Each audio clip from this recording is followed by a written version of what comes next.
Hello students, how are you all? Hope you all are fine and safe at your place and using your time in study. So student, although we are preparing for CTET paper, but फिर भी यहाँ पे हम बीच बीच में कुछ ऐसे tips के बारे में बात कर रहे हैं जो कि कहीं ना कहीं हमें एक अच्छा टीचर बना सकती है। तो लेटेस्ट में जो मैंने आपसे बात करी थी स्किल्स में, उसमें हमने बात करी थी how and why it is important to enhance our employability skill. तो ये चीज हमने जान ली थी, क्या रिक्वायरमेंट है टाइम की, क्यों हम इस चीज पे बात कर रहे हैं बीच बीच में। आज मैं बताऊंगी कैसे हम टीचिंग एप्टीट्यूड के माध्यम से अपनी एम्प्लॉयबिलिटी स्किल को इम्प्रूव कर सकते हैं। बिकॉज अगर हम बात करें टीचिंग एप्टीट्यूड की, तो ये जो एप्टीट्यूड है it is very important for be a good teacher to adjust in an organisation. तो ये है आज का हमारा टॉपिक जिसमें हम बात करेंगे enhance employability skill through teaching aptitude. तो चलिए देखते हैं क्या क्या चीजें हमें मिलती है इस टॉपिक के अंदर। स्टूडेंट्स, अब हम जान लेते हैं कि एग्जैक्टली टीचिंग होती क्या है, क्योंकि हो सकता है ये जो शब्द है टीचिंग का, इसका पर्टिकुलर डेफिनेशन के बारे में बहुत से बच्चे नहीं जानते होंगे, हो सकता है वो इस फील्ड से रिलेटेड नहीं है। तो हम सबसे पहले ये जान लेते हैं कि what is teaching, teaching exactly होती क्या है। तो यहाँ पर भी बताया जा रहा है टीचिंग इज द प्रोसेस, ये एक प्रक्रिया है of attending to people's need, यानी कि जो लोग हैं उनकी आवश्यकताएं, उनके एक्सपीरियंस यानी कि अनुभव and feelings, and making specific intervention to help them learn particular, यानी कि जो लोग भी हैं, यानी कि सपोज वो लर्नर्स हो सकते हैं, स्टूडेंट हो सकते हैं, ऑडियंस हो सकता है, कोई भी हो सकता है, उनकी आवश्यकताओं को ध्यान में रखना, उनके अनुभव को ध्यान में रखना, क्या वो महसूस कर रहे हैं, उसमें भाग लेते हुए जब हम उनको किसी पर्टिकुलर चीज में तैयार करते हैं, यानी कि उनको पर्टिकुलर चीजें जब हम एक तरीके से सिखाते हैं, तो वो होती है आपकी टीचिंग। ये किसी भी चीज से फील्ड से रिलेटेड हो सकती है, सिर्फ इसमें कंटेंट नॉलेज ही नहीं होती है, इसमें फिजिकल एक्टिविटी भी इन्वॉल्व होती है, यानी कि अगर हम पर्टिकुलर कोई स्किल सीख रहे हैं तो भी वहां पे हम टीचिंग कर रहे हैं। तो ये बेसिक सा कॉन्सेप्ट था टीचिंग का। अब हम ये जानते हैं कि एप्टीट्यूड क्या होता है। एप्टीट्यूड जो शब्द है उसका सही मायने क्या है। टीचिंग को समझने के बाद अब हम देखते हैं कि व्हाट इज एप्टीट्यूड। एप्टीट्यूड जिसे हम अभिक्षमता कहते हैं हिंदी में, तो अभिक्षमता का तात्पर्य क्या है।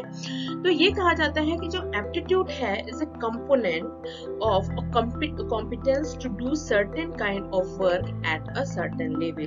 किसी पर्टिकुलर समय में जब हम कोई काम करने की अभिक्षमता रखते हैं, यानी कि उस काम को बेहतर ढंग से जब हम करने की क्षमता रखते हैं, तो उसे हम कहीं ना कहीं एप्टीट्यूड कहते हैं।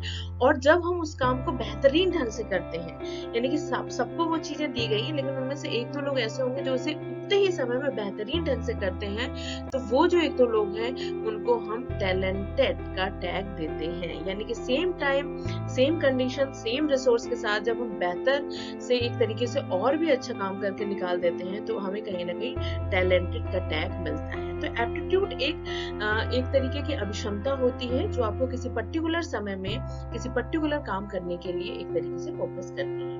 और एप्टीट्यूड के लिए बोला जाता है इट इज बाय बर्थ, ये हमें अपने जन्म के साथ ही कुछ ऐसी एबिलिटीज होती हैं जो हमें मिलती हैं। तो अगर हम स्टूडेंट एप्टीट्यूड की बात करें, तो ओवरऑल एप्टीट्यूड को दो पार्ट में हम डिवाइड कर सकते हैं, फिजिकल यानी कि शारीरिक अभिक्षमताएं, और दूसरा है मानसिक अभिक्षमताएं। जैसा कि अभी हम लोग ने बात की, टीचिंग में सिर्फ हम कंटेंट या मेंटल नॉलेज को ही नहीं लेंगे, कोई भी स्किल से संबंधित या फिजिकल एक्टिविटीज को भी हम आपके टीचिंग के अंतर्गत लेंगे। अगर यहाँ पे हम फिजिकल की बात करें, तो फिजिकल में आप जितने भी स्पोर्ट्स पर्सन हैं, they have a very good aptitude of physical, तभी वो कम से कम समय में कहीं ना कहीं और लोगों से बेहतर परफॉर्मेंस देते हैं। जितने भी एथलेटिक्स होते हैं, एथलीट हो गए, डांसर हो गए, they have very good and sound knowledge of physical aptitude. और मेंटल एप्टीट्यूड उन लोगों में अच्छा होता है जो कि ऑब्वियसली फिजिकल एक्टिविटी नहीं करते हैं, but they are doing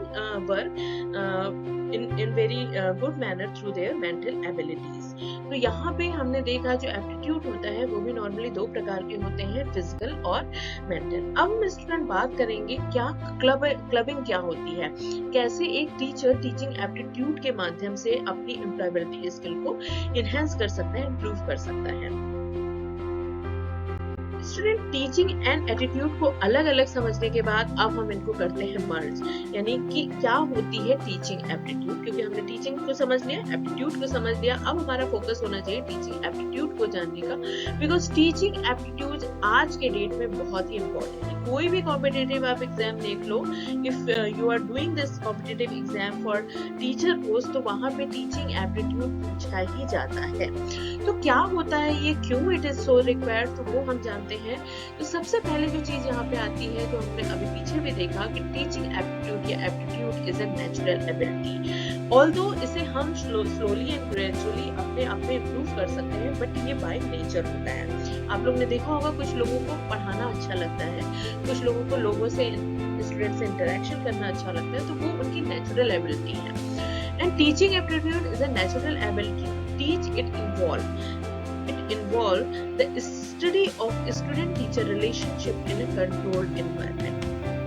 teaching aptitude होता है वो स्टूडेंट और टीचर का क्या संबंध है, कैसे एक टीचर स्टूडेंट तक अपने बातों को या कंटेंट को पहुंचाता है और कितना बच्चे उस चीज को ग्रहण करते हैं, ये सारा रिलेशनशिप, कैसे वो बच्चों की काउंसलिंग करता है, कैसे वो उनको ऑब्जर्व करता है, everything it comes under this thing. तो कैसे एक कंट्रोल्ड एनवायरनमेंट में, यानी कि जो स्कूल होता है या कोई भी ऑर्गेनाइजेशन होती है, उसका जो एनवायरनमेंट होता है कंट्रोल्ड होता है, बिकॉज इसका कोई सेट टाइमिंग होता है, पर्टिकुलर क्लास होती है, टाइम टेबल होता है, मैनर होता है, सिलेबस होता है, जो चीज हमें फॉलो करनी पड़ती है। तो एक कंट्रोल एनवायरनमेंट में कैसे टीचर और स्टूडेंट का रिलेशन है, ये भी कहीं ना कहीं आपके टीचिंग एप्टीट्यूड के माध्यम से जज होता है। तो teaching aptitude is a very important thing to be a good teacher. तो यहाँ पे ये बता रहा है, जैसा कि मैंने अभी बताया, it is a very essential tool for assessment of teacher.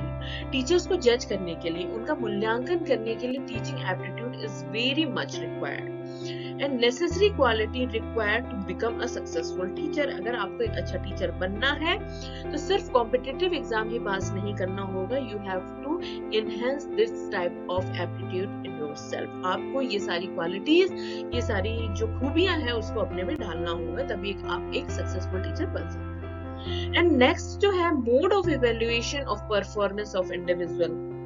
यहाँ पे इंडिविजुअल से तात्पर्य टीचर से है कि एक टीचर को इवेल्युएट करने में, उनकी परफॉर्मेंस को इवेल्युएट करने के लिए आपका जो टीचिंग एप्टीट्यूड है वो बहुत ज्यादा हेल्पफुल होता है। तो ऑल्दो अगर हम बात करें तो टीचिंग एप्टीट्यूड का जो एरिया है, it is a very big area, but फिर भी इट इज वेरी इंपॉर्टेंट। जहां पर एक जगह हम ये कह रहे हैं कि it is a natural ability, but still we can improve it, हम इसे इम्प्रूव कर सकते हैं थ्रू ट्रेनिंग। और अगर हम बात करें तो ट्रेनिंग, अब जैसे बहुत से बच्चे बीएड वाले हैं, बीएड करना उनका एक तरीके से विलिंगनेस है, वो करना चाहते हैं क्योंकि वो एक अच्छा टीचर बनना चाहते हैं। हो सकता है वो बच्चों को अच्छे से पढ़ाते हैं, इसलिए उनको कुछ लोगों ने सजेस्ट किया कि आप बीएड क्यों नहीं कर लेते हो। तो बीएड करना और साथ ही साथ, यानी कि आई हैव टीचिंग एप्टीट्यूड और साथ में मुझे ट्रेनिंग मिल रही है, जब इन दोनों को क्लब किया जाता है, यानी कि जब मेरे में टीचिंग एप्टीट्यूड है और उस एप्टीट्यूड को इम्प्रूव करने के लिए, सर्टिफाई करने के लिए जब मैं बीएड कर लेती हूँ, तो कहीं ना कहीं जो मिक्सचर होता है, इट इज वेरी गुड। तो ये जो मिक्सचर होता है, this is the requirement of the society, this is the requirement of the school, यानी कि अच्छी ट्रेनिंग मिले आपको और साथ ही साथ ये एप्टीट्यूड आप में हो। तो स्टूडेंट, ओवरऑल अगर हम बात करें तो टीचिंग एप्टीट्यूड जो है, it is no doubt is a natural ability, but slowly and gradually we can improve it. तो आगे देखते हैं इसमें और क्या क्या चीजें हमें देखने को मिलेंगी। स्टूडेंट्स, अब हम बात करते हैं लेवल ऑफ टीचिंग एप्टीट्यूड। जो आपकी शिक्षण अभिक्षमता होती है, उसको 3 कैटेगरी में बांटा गया है, और वो जो कैटेगरी है वो भी इजी टू टफ की ओर है, जो कि आप यहाँ देख सकते हो। सबसे पहला जो लेवल होता है वो मेमोरी लेवल का होता है, दूसरा जो लेवल होता है वो अंडरस्टैंडिंग लेवल होती है, और तीसरा है रिफ्लेक्टिव लेवल। अगर हम इसको बहुत ही इजी वे में देखा जाए तो मेमोरेबल लेवल जो होता है नॉर्मली नीची क्लास के लिए होता है। जब बच्चे छोटे होते हैं, वो बहुत सी चीजों में चीजों को अंडरस्टैंड नहीं कर पाते, तो हम मेमोरी लेवल की टीचिंग को फोकस करते हैं। देन जैसे जैसे बच्चे थोड़ा सेकेंडरी लेवल पे आते हैं, then we will introduce understanding level of understanding method of teaching. And after completing secondary, जब वो एक तरीके से ग्रेजुएशन लेवल पे आते हैं या पोस्ट ग्रेजुएशन करते हैं, तो वहाँ स्टार्ट होती है रिफ्लेक्टिव लेवल। तो क्या क्या चीजें टीचिंग एप्टीट्यूड में हमें इन्वॉल्व करते हैं अकॉर्डिंग टू दीज लेवल। तो यहाँ पे सबसे पहले हम बात करते हैं मेमोरी लेवल की। तो मेमोरी लेवल जो होता है वो सब्जेक्ट सेंटर्ड होता है। यहाँ पे जो बच्चा होता है वो केंद्र में नहीं होता है, जो हमारा सिलेबस है वो केंद्र में होता है। कंटेंट इसमें केंद्र में होता है। एंड नॉलेज बेस्ड ऑब्जेक्टिव, ये सिर्फ आपको ज्ञान देता है, उसका बोध नहीं कराता है, यानी कि क्या पर्टिकुलर शब्द क्या कहना चाह रहा है बस वही बताएगा, क्या इसकी इन डेप्थ नॉलेज है वहां तक हम इसमें नहीं पहुंचते। इम्पार्ट नॉलेज एंड इन्फॉर्मेशन, ये एक प्रकार से आपको इन्फॉर्मेशन यानी कि सूचना प्रोवाइड करता है, क्या ये शब्द या ये पैसेज या कंटेंट या सिलेबस क्या कहना चाह रहा है बस ये इन्फॉर्मेशन देता है। What is the purpose behind it, how can we improve it, how can we explain it, how can we differentiate it, ये सारी चीजें नहीं बताता है। मेमोराइजेशन एंड रूट लर्निंग पे ये बहुत ज्यादा फोकस करता है, क्योंकि जैसा अभी हमने बताया कि स्टार्टिंग में इसे हम ज्यादा यूज करते हैं तो बच्चे रूट मेमोरी और मेमोराइजेशन से चीजों को ज्यादा अच्छे से ग्रहण करते हैं। And subject matter is simple, और इसके जो कंटेंट होते हैं वो काफी सिंपल होते हैं, बिकॉज इसका जो पर्पस होता है वो जस्ट और जस्ट इंफॉर्मेशन देना होता है। अब हम दूसरे लेवल पे बात करते हैं जो कि है अंडरस्टैंडिंग। अंडरस्टैंडिंग की अगर हम बात करते हैं तो चीजों को समझना, तो इसके लिए होता है आपको इंस्ट्रक्शनल मैसेज तैयार करने पड़ते हैं, क्या निर्देशन देना है वो बहुत ज्यादा इंपॉर्टेंट है। क्लासिफिकेशन इसमें बच्चे सीखते हैं, कंपैरिजन सीखते हैं, इन्फेरेंस सीखते हैं। तो ये सारी चीजें सीखते कैसे हैं, तो उसके लिए कुछ मेथड्स बताए गए हैं, लाइक लेक्चर के माध्यम से, डिस्कशन जब हम करवाते हैं क्लास में, इंडक्टिव डिडक्टिव मेथड हो सकता है, एग्जाम्पल एंड एक्सप्लेनेशन होता है। तो ये सारी चीजें स्टूडेंट आपको अपने में इनबिल्ट करनी होगी। सिर्फ एग्जामिनेशन क्वालिफाई करके सिर्फ बच्चों को क्लास में जाकर पढ़ाना नहीं है, उनको इस लेवल पे लेके आना है। यानी कि अगर आपको छोटी क्लास मिलती है तो तब आप नो डाउट आप मेमोरी लेवल पे काम करोगे, लेकिन जैसे ही आप सेकेंडरी या सीनियर सेकेंडरी लेवल पे आते हो तो you have to introduce understanding level, जैसे कि बच्चे चीजों को क्लासिफाई करने में सक्षम हो सके, कंपैरिजन करने में सक्षम हो सके, एक्सप्लेन कर सके। तो you have to introduce this type of aptitude in yourself, ताकि बच्चे ये सारी चीजें को ग्रहण कर सके। तो ये तो हो गई स्टूडेंट बात अंडरस्टैंडिंग लेवल की। जब आप अंडरस्टैंडिंग लेवल कंप्लीट कर लेते हैं, यानी after completing memory and understanding level, no doubt we will go for reflective level. लेकिन इस लेवल पे पहुंचना थोड़ा सा टफ होता है, थोड़ा कंसंट्रेशन चाहिए होता है, थोड़ी मेहनत चाहिए होती है, तब हम जाके रिफ्लेक्टिव लेवल पे पहुंचते हैं। तो ऑल्दो जैसे कि हमें समझ में ही आ रहा है, this is the top and peak level of teaching aptitude, जिसमें क्या होता है थॉटफुल एंड यूजफुल। क्या हमारा विचार है, हाउ हम इस पैसेज को कैसे अपने हिसाब से पर्टिकुलर चेंज कर पा रहे हैं, हम इसका क्या मीनिंग निकाल रहे हैं, क्या मेरा विचार चल रहा है, वो सारी चीजें इसमें आएंगी। After memory and understanding level की, अच्छा ऐसा नहीं हो सकता कि हम डायरेक्ट रिफ्लेक्टिव लेवल पहुंच जाएं। देयर इज स्टेप, सबसे पहले हमें मेमोरी लेवल कंप्लीट करनी होती है, देन अंडरस्टैंडिंग लेवल, देन कहीं ना कहीं हम जाके रिफ्लेक्टिव लेवल पे आते हैं to solve the real problem. और जो आपके रिफ्लेक्टिव लेवल की एप्टीट्यूड होता है टीचिंग का, वो आपको बहुत ज्यादा हेल्प करता है रियल सिचुएशन की, रियल प्रॉब्लम को सॉल्व करने की। इसीलिए इस लेवल पे आप लोग को ज्यादातर एक्शन रिसर्च का सहारा लेना बताया जाता है, जिसके माध्यम से अपने प्रॉब्लम को सॉल्व करो और आगे बढ़ो। And open and independent, open and independent का तात्पर्य ये है कि मेरी प्रॉब्लम आपकी प्रॉब्लम से डिफरेंट होगी। मैं किसी पर्टिकुलर सिचुएशन में जो प्रॉब्लम महसूस कर रही हूँ, तो मैं उसका खुद से सॉल्यूशन तभी निकालूंगी जब हमारे में रिफ्लेक्टिव लेवल का एप्टीट्यूड होगा। तो वो चीजें जानना आपके एप्टीट्यूड दूसरे के एप्टीट्यूड से टोटली डिफरेंट होगा। Teacher should be democratic. Democratic का तात्पर्य ये है कि आपको सबको समान मौका देना है, फ्रीडम ऑफ एवरीथिंग, स्पीच से राइट एंड ड्यूटीज एवरीथिंग, ये सारी चीजें जो डेमोक्रेसी के अंतर्गत आती है, वो सारी चीजें आपको डेमोक्रेटिक बिहेवियर लाना पड़ेगा, तभी आप टीचिंग एप्टीट्यूड को बेहतर बना सकते हो। और लास्ट में एक्टिव एंड इनोवेशन, जितना आप एक्टिव होगे, जितनी आप नई नई चीजें करोगे, जितना आप कम रिसोर्सेज में बेहतर परफॉर्मेंस दोगे, आप रिफ्लेक्टिव लेवल की तरफ उतना जल्दी और उतने बेहतरीन ढंग से पहुंच सकते हो। तो स्टूडेंट ये कुछ स्टेप्स हैं जिसके माध्यम से हम अपने टीचिंग एप्टीट्यूड को बेहतर बना सकते हैं, और इस पे हमें काम करना पड़ेगा, बिकॉज अगेन मैं आई एम टेलिंग कि टीचिंग एप्टीट्यूड इज द एक तरीके से most of the important part of any profession. तो क्योंकि हम यहाँ पे सीख रहे हैं कि कैसे हम अपनी एम्प्लॉयबिलिटी स्किल को एनहेंस कर सकते हैं, तो by implementing these steps in our teaching aptitude we can enhance our employability skill too. Students अब हम जल्दी से जान लेते हैं what is the nature and characteristics of teaching, क्योंकि हमने टीचिंग समझ लिया, एप्टीट्यूड समझ लिया, टीचिंग एप्टीट्यूड समझ लिया, इवन टीचिंग एप्टीट्यूड के लेवल समझ लिए, तो क्या जरूरत है, क्या प्रकृति होती है, क्या विशेषताएं होती हैं टीचिंग की, क्योंकि although you all are going to be a teacher, तो आपको ये जानना बहुत जरूरी है। तो यहाँ पे कुछ पॉइंट्स हैं जिसके माध्यम से बताया जा रहा है। सबसे पहला कहता है to provide guidance and training, लोगों को गाइड करना, उनको ट्रेनिंग देना जो होती है वो होती है एक क्वालिटी होती है टीचिंग की। इंटरेक्शन, टीचिंग तभी अच्छी हो सकती है, सक्सेसफुल हो सकती है जब हम बच्चों से इंटरेक्शन कर सकते हैं। Interaction is a very good method of teaching, तो हमें इस चीज पे फोकस करना चाहिए।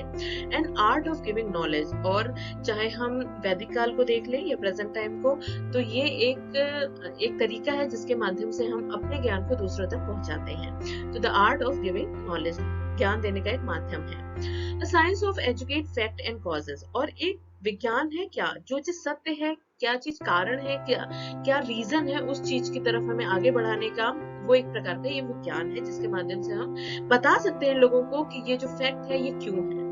एंड कंटिन्यू प्रोसेस टीचिंग की, यस अगर हम बात करें तो ये कभी खत्म नहीं होती है, लाइफ लॉन्ग प्रोसेस है, और इसीलिए इसको 3 अलग अलग पार्ट में बांटा गया है, formal, informal and non formal. तो बच्चा जब पैदा होता है तब से लेके जब तक उसकी डेथ नहीं हो जाती तब तक वो कहीं ना कहीं किसी न किसी माध्यम से वो सीखता रहता है। Encourage student to learn more, और टीचिंग एक ऐसा जरिया है जिसके माध्यम से हम लोगों को इनकरेज कर सकते हैं कि आप ज्यादा से ज्यादा चीजों को सीखो, क्योंकि कहीं ना कहीं वहाँ पे हेल्दी कंपटीशन होता है, उसके फ्रेंड्स होते हैं, कॉम्पिटिटिव एग्जाम होता है, और ये जरिया बनता है आपको ज्यादा से ज्यादा चीजों को सीखने के लिए।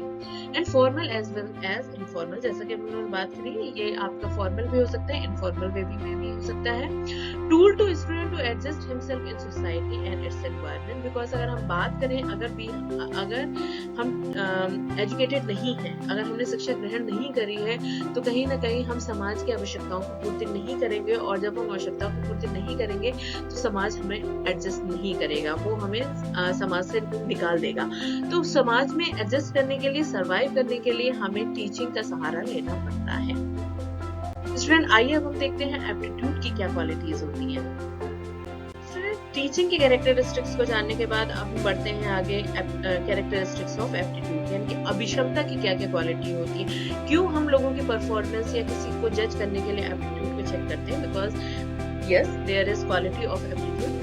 तो एप्टीट्यूड की क्या क्वालिटीज होती है उस पर बात कर लेते हैं। तो पहली चीज जो बता रहा है वो है symptomatic and suggestive of one's ability for a particular work और जॉब, यानी किसी एक व्यक्ति को किसी पर्टिकुलर जॉब के लिए वो कितना सक्षम है, उसमें वो क्वालिटी कितनी है, उसको जज करने के लिए, उस चीज को समझने के लिए जो आपका एप्टीट्यूड है, इट इज वेरी इंपॉर्टेंट। इसीलिए हर फील्ड के अपने एप्टीट्यूड टेस्ट होते हैं, जिसको अगर आप क्वालिफाई करते हो तो कहीं ना कहीं आप शॉर्टलिस्ट होते हो उस फील्ड में आगे बढ़ने के लिए। And present condition with future reference, और ये प्रेजेंट कंडीशन है, जो आपका एप्टीट्यूड होता है ये आपकी प्रेजेंट क्वालिटी होती है, लेकिन ये आपको एक तरीके से फ्यूचर की तरफ एक तरीके से ले जाती है कि अगर आप में ये कंडीशन है या ये क्वालिटीज है तो कहीं ना कहीं you will be a good teacher. तो ये जब है आपकी एप्टीट्यूड है, ये आपके प्रेजेंट कंडीशन को शो करती है, जो कि कहीं ना कहीं आपका जो फ्यूचर है वो बेहतर बनाती है। And potential ability in performance, कोई भी कार्य करने में आप कितना अच्छे से कर सकते हो वो चीज जज करने में आपका जो एप्टीट्यूड है वो सहारा देता है या एक तरीके से सक्षम होता है। And interaction of heredity and environment, अगर हम बात करें जो एप्टीट्यूड है वो बहुत कुछ उस पर असर पड़ता है, हमारी अनुवांशिकता का, हमारे पर्यावरण का, किस एरिया में हम रह रहे हैं, क्या हमारी सराउंडिंग है, तो वो सारी चीजें हैं जो है हमारी एप्टीट्यूड को एक तरीके से बल देती है या उसको इनबिल्ट करती है। एंड इट इंक्लूड इंटेलिजेंस, ये अपने आप में इंटेलिजेंस आपकी बुद्धि, achievement, what you gain, personality आपका व्यक्तित्व, इंटरेस्ट क्या रुचि है आपकी, तथा स्पेशल स्किल, इन सारी चीजों को इंक्लूड करती है। और जब इन सब चीजों को मिक्सर कर दिया जाता है तो वो बनता है aptitude. So student I hope आपको एप्टीट्यूड क्लियर हुआ होगा, और कैसे हम जो लेवल हम लोग ने बात करी है उसको अपने आप में या उन सारी चीजों को जान के हम कैसे अपनी एम्प्लॉयबिलिटी स्किल को इम्प्रूव कर सकते हैं वो चीज में हमने सीखी।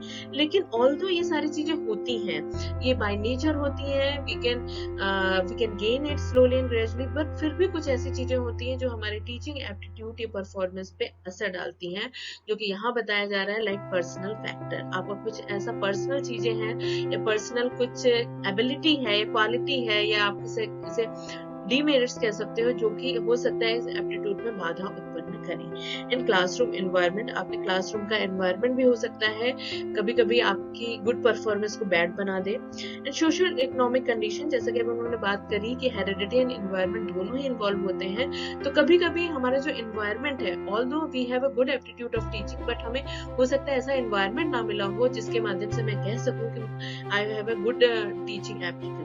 तो वो होता है सोशल इकोनॉमिक स्टेटस है, कंडीशन है जो कि असर डाल सकती है। एंड स्टूडेंट बिहेवियर, बच्चे आपकी क्लास में कैसा बिहेवियर कर रहे हैं वो भी आपकी परफॉर्मेंस पे असर डालता है। एंड है एग्जामिनेशन स्ट्रेस। कभी कभी क्या होता है जब आपकी क्वालिटी को जज किया जाता है, या अगर हम बच्चों की ही बात करें तो बच्चों को कभी कभी स्ट्रेस हो जाता है इन सब चीजों को, तो वो अपना परफॉर्मेंस खराब कर डालते हैं, जबकि they have sound quality of that, फिर भी वो चीजें उनके हाथ से निकल जाती है। And last one is reward attention. कभी कभी होता है कि लोग बहुत ज्यादा इस चीज को माइंड कर लेते हैं, बहुत ज्यादा इस चीजों को पर्सनली ले लेते हैं, जिसके माध्यम से अपने परफॉर्मेंस को खराब कर देते हैं। तो ये कुछ फैक्टर्स हैं जो कि हमारे टीचिंग एप्टीट्यूड पे असर डालते हैं। तो आई होप स्टूडेंट आपको टीचिंग एप्टीट्यूड क्लियर हुआ होगा। तो मैं यहाँ पे अगेन बता देना चाह रही हूँ कि ये सारी चीजें हम अपने CTET के जो हम कोर्स कवर कर रहे हैं उसमें बीच बीच में सीखेंगे, because again I am telling सिर्फ कंटेंट को अच्छे से जानने से कुछ नहीं होगा, बिकॉज आज का जो समय है वो प्रैक्टिकलिटी का है। जितना हम प्रैक्टिकल चीजों को सीखेंगे उतना ही हम बेहतर परफॉर्मेंस कर सकते हैं। और वही चीज हमने आज की प्रेजेंटेशन में ओवरऑल देखा कि आपको अगर अपने पैरों पे खड़ा होना है और अच्छे से अपनी परफॉर्मेंस, अपनी क्वालिटी को करना है, तो you have to learn something. तो आज हमने स्टूडेंट टीचिंग एप्टीट्यूड के बारे में समझा। फिर भी अगर किसी स्टूडेंट को कोई प्रॉब्लम है, कोई क्वेरी है, तो वो आप मेरे से पूछ सकते हो। And till then take care and goodbye. अब फिर हम मिलते हैं CTET के पेपर 2 पे, जिसपे हम social science and social study के द कॉन्स्टिट्यूशन की बात करेंगे। So till then bye.